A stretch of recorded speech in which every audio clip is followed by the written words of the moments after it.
रवींद्र वस्त्रनिकेतन सलगरे खास लग्न बस्तावा आहेरासाठी होलसेलपेक्षाही कमी किमतीत संपूर्ण कुटुंबाची खरेदी।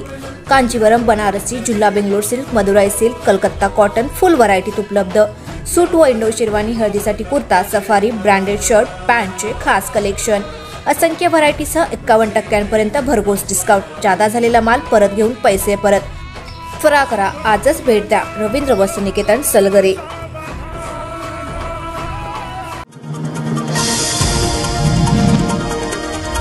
लोकसभा निवडणुकीत सापडतोय म्हटल्यावर माझ्यावर हत्यार काढण्याचा प्रयत्न झाला। काहींनी शब्द दिला पण पाळला नाही।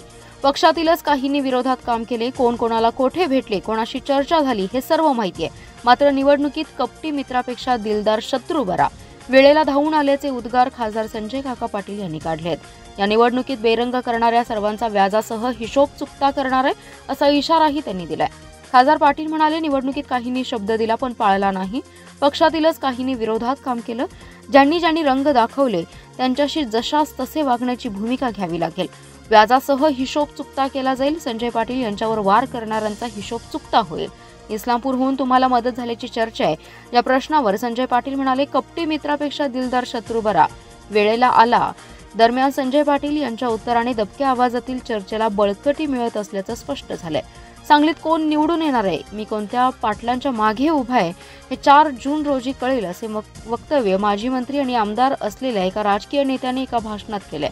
पण माझं नशीब उलट पालट करणारा राजकीय पुढारी अजून पैदा व्हायचंय असा हल्लाबोलही त्यांनी केलाय। महाविकास आघाडीच्या व्यासपीठावरून भाषण करणाऱ्यांनी मतदानाच्या अगोदर गोपनीय बैठक घेऊन खिशातून पाकिट काढून दाखवत मतदान कोणाला करायचं हे सांगितलंय। मला घमेंड नाही, मस्तीही नाही। मला लोक हळवे असतात, काळजी करतात। त्यांनी अजिबात काळजी करू नये, मी तिसऱ्यांदा खासदार होणार आहे।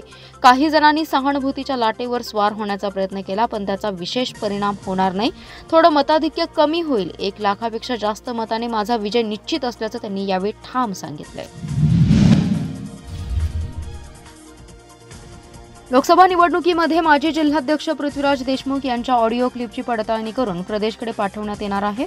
पक्षाची शिस्त मोडली असेल तर निश्चित कारवाई होईल असे भाजपचे जिल्हाध्यक्ष निशिकांत पाटील यांनी सांगितले। मागील आठवड्यात लोकसभा निवडणूक पार पडली। निवडणुकीत पक्षांतर्गत स्थानिक नेत्यांमध्ये झालेले वाद बाहेर येत आहेत। जिल्हा कोर कमिटीच्या बैठकीत देश आणि राज्य पातळीवरून लोकसभेसाठी जो उमेदवार दिला जाईल त्यांच्या पाठीशी राहण्याचा निर्णय एकमताने घेण्यात आला होता। याबाबत माजी आमदार विलासराव जगताप यांनी जाहीर केलं होतं। प्रत्यक्ष निवडणूक जाहीर झाल्यानंतर पक्षाचे राष्ट्रीय अध्यक्ष JP नड्डा यांनी सांगली लोकसभेसाठी पक्षाने विद्यमान खासदार संजय काका पाटील यांना उमेदवारी दिली होती। त्यामुळे जिल्ह्यातील नेत्यांनी पक्षाचं काम करणं आवश्यक होतं।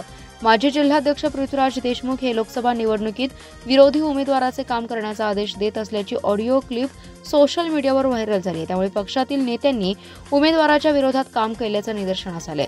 ऑडिओ क्लिप व्हायरल प्रकरणाची पडताळणी केली जाते। पडताळणीनंतर ऑडिओ क्लिपचा अहवाल प्रदेशकडे पाठवला जाईल। माजी जिल्हाध्यक्ष देशमुख यांनी पक्षाची शिस्त मोडल्याचं स्पष्ट झालं तर त्यांच्यावर निश्चित कारवाई होईल असं जिल्हाध्यक्ष पाटील यांनी सांगितलंय। शेतकऱ्यांना नुकसान भरपाईपोटी येणाऱ्या दुष्काळ निधी खात्यात जिल्हा बँकेच्या तासगाव येथील मार्केट यार्ड शाखेत अफरातफर झाली आहे। येथील बँकेचे लिपिक योगेश वजरीनकर यांनी या खात्यातील शासनाचे लाखो रुपये परस्पर बनावट चलनाद्वारे स्वतःचे बँक खात्यात वर्ग केलेत। या घोटाळा प्रकरणी मुख्य कार्यकारी अधिकारी शिवाजीराव वाघ यांनी चौकशीचे आदेश दिले। त्यानुसार मोठा घोटाळा उघड होण्याची शक्यता व्यक्त होते। दुष्काळ अतिवृष्टी झाल्यावर शासनाकडून नुकसानग्रस्त शेतकऱ्यांना मदत दिली जाते। तसेच पीक विम्याची रक्कम मिळते। या शासकीय मदतीच्या रकमा संबंधित लाभार्थी शेतकऱ्यांच्या बँक खात्यावर जिल्हा बँकेच्या वतीने वर्ग करण्यात येतात। पण ज्या खातेदाराचा शोध लागत नाही, ज्यांची खाती जिल्हा बँकेत नाहीत अशा लाभार्थी शेतकऱ्यांच्या मदतीच्या रकमा जिल्हा बँक वर्षानुवर्षे पडून राहतात। या रकमा दुष्काळी निधी या नावाच्या स्वतंत्र खात्यात ठेवल्या जातात। तासगाव येथील मार्केट यार्ड शाखेतील लिपिक योगेश वजरीनकर यांनी संधी साधत या दुष्काळ निधी खात्यावरच डल्ला मारल्याचं उघड झालंय। वजरीनकर यांनी 2 मे 2024 रोजी या खात्यातील 10 लाख रुपये स्वतःच्या एका राष्ट्रीयकृत बँकेच्या खात्यात वर्ग केले। मात्र याचं चलन करण्यात तो विसरला। या तारखेची अन्य चलने लावत असताना पुढे 4 ते 5 दिवसांनी बँकेतील अन्य कर्मचाऱ्यास 10 लाखांचं चलन नसल्याचं आढळलं। याबाबत त्यांनी सांगलीतील प्रधान कार्यालयात कळवलं। यानंतर वरिष्ठ अधिकाऱ्यांनी चौकशी केली असता वजरीनकर यांनी परस्पर दुष्काळ निधीतील 10 लाख रुपये त्यांच्या अन्य बँकेतील खात्यात वर्ग केल्याचं आढळलं। चौकशी केली असता हा प्रकार मागील काही वर्षांपासून सुरू असून सुमारे 50 लाखांपेक्षा जास्त रक्कम काढली असल्याचं प्राथमिक तपासात आढळले। मुख्य कार्यकारी अधिकारी शिवाजीराव वाघ यांनी या प्रकरणाची गंभीर दखल घेत सविस्तर चौकशीचे आदेश दिलेत। या चौकशीचा अहवाल आल्यानंतर संबंधित कर्मचाऱ्यांवर कारवाई केली जाणार आहे। संभाव्य पूर परिस्थितीचा विचार करून आवश्यक ती सर्व तयारी करा, पूरस्थितीचा मुकाबला करण्यास सज्ज रहा असे आदेश जिल्हा परिषदेच्या मुख्य कार्यकारी अधिकारी तृप्ती धोडमिसे यांनी दिलेत। कामाला गती देणं, निधी वेळेत खर्च करण्याबाबत कटाक्षाने लक्ष ठेवण्याच्या सूचनाही दिल्या। लोकसभा निवडणुकीचं मतदान प्रक्रिया संपल्यानंतर जिल्हा परिषदेतील सर्व विभाग प्रमुखांची बैठक मुख्य कार्यकारी अधिकारी धोडमिसे यांनी घेतली। यावेळी पंचायत समितीचे गटविकास अधिकारीही उपस्थित होते। ग्रामपंचायत विभागाकडील जिल्हा वार्षिक योजना, माझी वसुंधरा, आपत्ती व्यवस्थापन, 15वा वित्त आयोगाबाबतचे उद्दिष्ट आणि निधी वेळेत खर्च करण्याबाबत सूचना दिल्या। संभाव्य पूरस्थितीच्या अनुषंगाने आढावा घेऊन उपाययोजना करण्याच्या सूचना दिल्या। पाणी आणि स्वच्छता विभागाकडील वैयक्तिक स्वच्छालये, सार्वजनिक शौचालये कामांचा तसेच हर घर जल गावे घोषित करण्याबाबतचा आढावा घेतलाय। जलसंधारण विभागाकडील जिल्हा नियोजन समितीकडून झालेल्या मंजूर कामांचा आढावा घेऊन उद्दिष्ट वेळेत पूर्ण करण्याबाबत सूचना दिल्या। ग्रामीण पाणी पुरवठा विभागाकडील जलजीवन मिशन अंतर्गत नळ जोडणी, सांडपाणी, घनकचरा व्यवस्थापन बाबतचा सविस्तर आढावा घेतलाय। सांगली शहरातील प्रभाग 17 मध्ये झालेल्या आरोग्य केंद्राच्या कामाचा दर्जा उत्तम आहे। महापालिकेच्या अधिकाऱ्यांनी याची तपासणी देखील केली आहे। माजी महापौरांनी टक्केवारीसाठीच आरोप केलाय। त्यांनी कामावरील गेटचं कुलूप तोडले, तेथील बांधकाम साहित्य चोरीस गेले, त्यामुळे सूर्यवंशी आणि समर्थकांवर गुन्हा दाखल करावा अशी मागणी ठेकेदार सुजित काटे यांनी केली आहे। ते म्हणाले, माजी महापौर दिग्विजय सूर्यवंशी यांच्या प्रभाग क्रमांक 17 मधील आरोग्यवर्धिनी केंद्राच्या कामात टक्केवारी दिली नाही म्हणून सूर्यवंशी आर्थिक आणि मानसिक छळ करत असल्याची तक्रार केली आहे। सूर्यवंशी माझ्यावर निकृष्ट दर्जाचं काम केल्याचा आणि कामाची मुदत संपल्याचा आरोप करत आहेत। मात्र हे आरोप केवळ टक्केवारी न मिळाल्यानेच केले आहेत, यात कोणतेही तथ्य नाही। या कामाची महापालिकेच्या अधिकाऱ्यांनी वेळोवेळी तपासणी केली आहे। त्यांनी सांगितल्यानुसार काम केले, याचे फोटो पुरावे माझ्याकडे। तसेच 9 इंची बांधकामाऐवजी 6 इंची बांधकाम केलेलं नाही। महापालिकेने रनिंग बिल देतानाही जे काम झाले त्याचेच बिल अदा केले। या कामाच्या ठिकाणी गेटवर असणारे कुलूप सूर्यवंशी यांनी परस्पर तोडले, येथील आमचे साहित्यही चोरीस गेले। या प्रकरणी त्यांच्यावर गुन्हा दाखल करण्यासाठी पोलिसात गेले असता तक्रार घेण्यात आली नाही, त्यामुळे पोलिसांना वकिलांच्या माध्यमातून नोटीस पाठवणार असल्याचे सुजित काटे यांनी सांगितले। सांगली लोकसभा मतदारसंघाकडे माझे लक्ष नव्हते, त्यामुळे या मतदारसंघात कोण जिंकणार हे सांगता येत नाही, पण भाजपचा पराभव नक्कीच होणार असल्याचे मत राष्ट्रवादी काँग्रेस शरदचंद्र पवार गटाचे प्रदेशाध्यक्ष आमदार जयंत पाटील यांनी एका खासगी वृत्तवाहिनीच्या मुलाखतीवेळी बोलताना व्यक्त केले। आमदार पाटील यांची एका खासगी वृत्तवाहिनीला मुलाखत झाली आहे, त्यावेळी ते बोलत होते। सांगलीतील महाविकास आघाडीच्या तिढ्यावर खलनायक म्हणून तुमच्यावर आरोप करण्यात आले। याबाबत आमदार जयंत पाटील म्हणाले की आरोप कोणी केला? आरोप करणाऱ्याला त्याच्या भागात किंमत नाही, अशा लोकांवर मी काय उत्तर देऊ? आघाडीचा निर्णय झाला की माझा आघाडीच्या उमेदवाराशी प्रामाणिक राहण्याची जबाबदारी आहे। काही प्रश्न तिथे तयार झाले होते। 48 मतदारसंघापैकी एका मतदारसंघात एखादी घटना घडली तर आमच्यात एक वाक्यता नाही असा निष्कर्ष काढण्याची आवश्यकता नाही। सांगली लोकसभा मतदारसंघात लक्ष नव्हते, पण भाजपचा पराभव असल्याचं त्यांनी सांगितलंय। तर बारामती लोकसभा मतदारसंघातून खासदार सुप्रिया सुळे 100% काय 200% निवडून येणार असल्याचे आमदार जयंत पाटील यांनी सांगितले।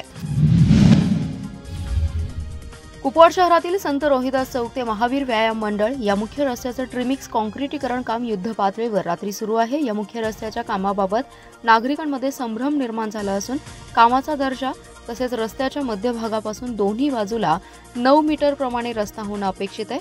सुरू असलेल्या कामात काही ठिकाणी 9 मीटरपेक्षा कमी माप भरत असल्याचे सुभाष जमदाडे यांच्यासह नागरिकांनी मंगळवारी रात्री ठेकेदाराला निदर्शनास आणून दिलं। त्यांनी ठेकेदाराला मापे टाकायला लावली। मापे ही काही ठिकाणी प्रमाणित मापापेक्षा कमी निदर्शनास येताच नागरिकांनी मंगळवारी रात्री काम बंद पाडलं। जनतेच्याच पैशातून सुमारे कोट्यवधी रुपये खर्च करून तयार करण्यात येणाऱ्या ट्रिमिक्स काँक्रिटीकरण रस्त्याच्या कामाकडे प्रशासनाचं दुर्लक्ष होत असल्याचा नजारा मंगळवारी रात्री पाहायला मिळाला।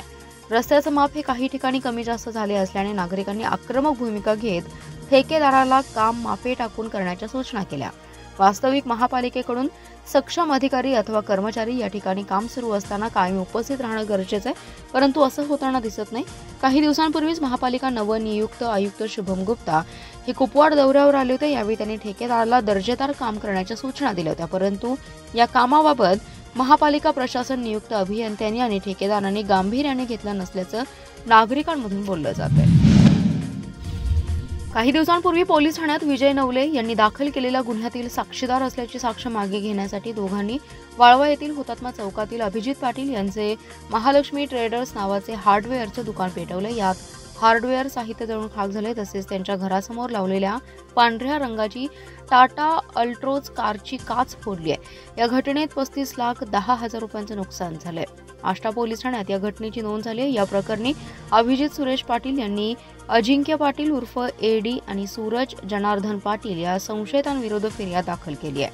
अभिजित पाटील यांचं वाळवा येथे हुतात्मा चौकात महालक्ष्मी ट्रेडर्स नावाचं हार्डवेअरचं दुकान आहे। विजय नवले यांनी दाखल केलेल्या एका गुन्ह्यात अभिजित पाटील हे साक्षीदार आहेत।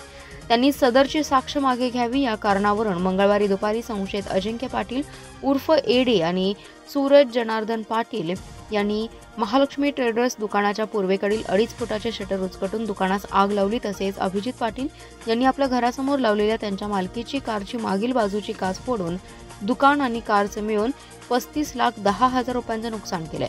याबाबत आष्टा पोलीस ठाण्यात या प्रकरणाचा अधिक तपास चालू आहे। हुबळी ऋषिकेश एक्सप्रेस गाडी सुरू झाल्यानंतर पहिल्याच दिवशी सांगलीत थांबा दिला गेला नाही। मध्य रेल्वे पुणे विभागाच्या अधिकाऱ्यांमुळे हा प्रकार घडलाय।